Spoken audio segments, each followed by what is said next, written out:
ஆண்டவராகிய இயேசுவின் நாமத்தினாலே இந்த காலை வேளையில் கூட உங்களை யாவரையும் வாழ்த்துகிறேன். கர்த்தர் உங்களை ஆசீர்வதிப்பாராக. இந்த நாளிலே கூட யோசுவாவின் புஸ்தகம் 1ஆம் அதிகாரம் 8ஆம் வசனத்தின் ஒரு பகுதியை கூட வாசித்து தியானிக்கலாம். இதில் எழுதியிருக்கிறவைகளின் படியெல்லாம் நீ செய்ய கவனமாயிருக்கும்படி இரவும் பகலும் அதை தியானித்து கொண்டிருப்பாயாக. அப்பொழுது நீ உன் வழியை வாய்க்க பண்ணுவாய். மிக அருமையான வேதவசனம். இந்த வேதவசனத்தின் கடைசி பகுதியில் கூட உன் வழியை வாய்க்க பண்ணுவாய் என்று எழுதப்பட்டிருக்கிறார். மெய்யாகவே நம்முடைய வழியை வாய்க்க செய்ய வேண்டும் என்றால் நாம் செய்கிற காரியங்கள், நாம் எடுக்கிற முயற்சிகள் எல்லாவற்றிலும் வெற்றியை காண வேண்டும் என்றால் நாம் என்ன செய்ய வேண்டும் என்று மேலே உள்ள வார்த்தைகளில் ஒரு சில காரியங்கள் இங்கே சொல்லப்பட்டிருக்கிறது. முதலாவதாக இந்த வேத வசனத்தை இதில் எழுதியிருக்கிறவைகளின்படியெல்லாம் என்று சொல்லப்பட்டிருக்க வேதத்தில் எழுதியிருக்கிற எல்லா வேத வசனங்களையும் நாம் வாசிக்க வேண்டும், வாசித்து அதை தியானிக்க வேண்டும், அதன்படி நாம் செய்வதற்கு கவனமாக இருக்க வேண்டும் என்று 3 காரியங்களை குறித்து இங்கே சொல்லப்பட்டிருக்கிறது. முதலாவதாக என்ன சொல்லியிருக்கிறது என்றால், நாம் இந்த வேத வசனத்தை நாம் கவனமாய் இருக்க வேண்டும். அதில் என்ன சொல்லியிருக்கிறதோ அதன்படி நாம் செய்வதற்கு நாம் சிந்தனைகள், நம்முடைய செயல்கள் எல்லாவற்றையும் நாம் கவனமாக இருந்து அந்த வேத வசனத்தில் என்ன சொல்லியிருக்கிறதோ அதை செய்யும்போது மெய்யாகவே நம்முடைய வழிகளை தேவன் வாய்க்க செய்கிறவராக இருக்கிறார். நம் எந்த காரியங்களை முயற்சி எடுக்கிறீர்களோ அது எல்லாவற்றையும் தேவன் வெற்றியாய் முடிய செய்கிறவராக இருக்கிறார். அடுத்ததாக இரவும் பகலும் அதை தியானித்து கொண்டிருப்பாயாக என்று சொல்லப்பட்டிருக்கிறது.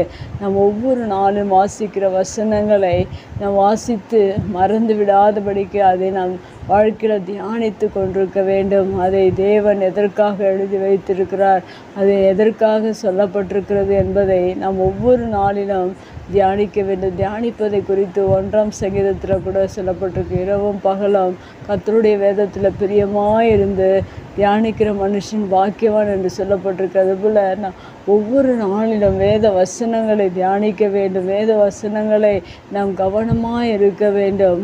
ஒவ்வொரு நாளும் அந்த வேத வசனத்தை நாம் தியானிக்கும்போது மெய்யாகவே நம்முடைய வழிகளை தேவன் வாய்க்க செய்கிறவராக இருக்கிறார். 3வது காரியமாக இங்கே சொல்லப்பட்டிருக்கிறது, அதை தியானித்து கொண்டிருப்பாயாக என்று சொல்லப்பட்டு அப்போது புத்திமானாய் நடந்து கொள்வாய் என்று சொல்லப்பட்டிருக்கிறது. தேவன் இந்த வேத வசனங்களை நாம் வாசிக்கும்போது தேவன் நல்ல புத்தியை கொடுக்கிறார்.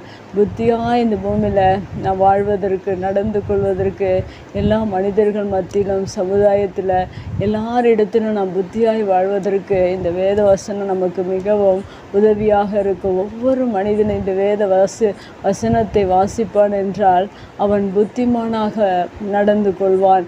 ஏனென்றால் வேதத்தில் தானியேலை குறித்து சொல்லப்பட்ட பிரகாரம் அவன் எல்லாருக்கும் மேற்பட்டவனாக இருந்தான் என்று வேதத்தில் சொல்லப்பட்டிருக்கிறது. இந்த சாலமோனை பார்க்கும்போது அவனுக்கு முன் ஏற்பட்டதும் இல்லை, அவனுக்கு பின் இனிமேல் ஏற்படுவதும் இல்லை என்று அவன் ஞானத்தை குறித்து சொல்லப்பட்டிருக்கிறது.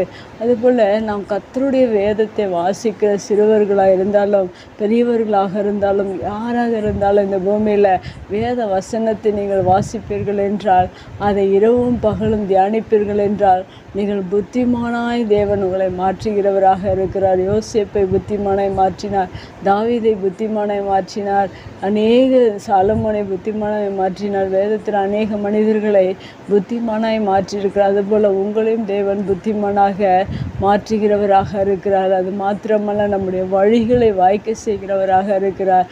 இப்படிப்பட்ட ஆசீர்வாதங்களை நாம் ஒவ்வொரு நாளும் பெற்றுக்கொள்வதற்கு வேத வசனத்தை நாம் கவனமாயிருந்து அதை தியானித்து அதன்படி நாம் நடக்கும்போது தேவன் நம்முடைய வழிகளை வாய்க்க செய்கிறவராக இருக்கிறார் என்று அநேகருடைய வழிகள் வாய்க்காதபடிக்கு அநேக வேதனையோடு கூட அநேகர் கண்ணீரோடு கூட வாழ்ந்து கொண்டிருக்கிற இந்த உலகத்தில் நீங்கள் வேதத்தை நேசித்து நீங்கள் அதை தியானிப்பீர்கள் என்றால் மெய்யாகவே உங்களைப் போல மனிதர்கள் இந்த பூமியில் யாரும் இருக்க முடியாத. வேதத்தில் அநேக மனிதர்கள் அப்படியாக வாழ்ந்திருக்கிறார்கள்.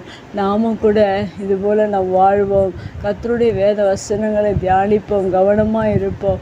கர்த்தர் நம்முடைய வழிகளை வாய்க்க செய்கிறவராக இருக்கிறார். கண்களை மூடி ஜெபிக்கலாம். எங்கள் அன்பு தகப்பனே, இந்த அருமையான வார்த்தைக்காக நன்றி செலுத்துகிறோம். இந்த வேத வசனத்தில் எழுதியிருக்கிற ஒவ்வொரு வார்த்தைகளும் மேன்மையுள்ளவைகள், அது ஞானத்தை கொடுக்கக்கூடியவைகள். அதை நாங்கள் ஒவ்வொரு நாளிலும் கவனமாயிருந்து அதை தியானித்து அதன் வழியாய் நாங்கள் நடப்பதற்கு நீர் எங்களுக்கு இந்த வேத வசனத்தை நீர் கொடுத்தபடினால நன்றி செலுத்துகிறோம். உடைய வார்த்தை கேட்கிற ஒவ்வொரு பிள்ளைகளுடைய வாழ்க்கையிலும் நீர் புத்தியும் ஞானத்தையும் நீர் ஆண்டவரே ஆசீர்வாதங்களையும் நீர் கொடுத்தார். ஆசீர்வாதிங்க வழிகளை வாய்க்க செய்யும்படியாய் நாங்கள் ஜெபிக்கிறோம். இயேசுவின் நாமத்தில் ஜெபங்கள் நல்ல பிதாவே, ஆமேன்.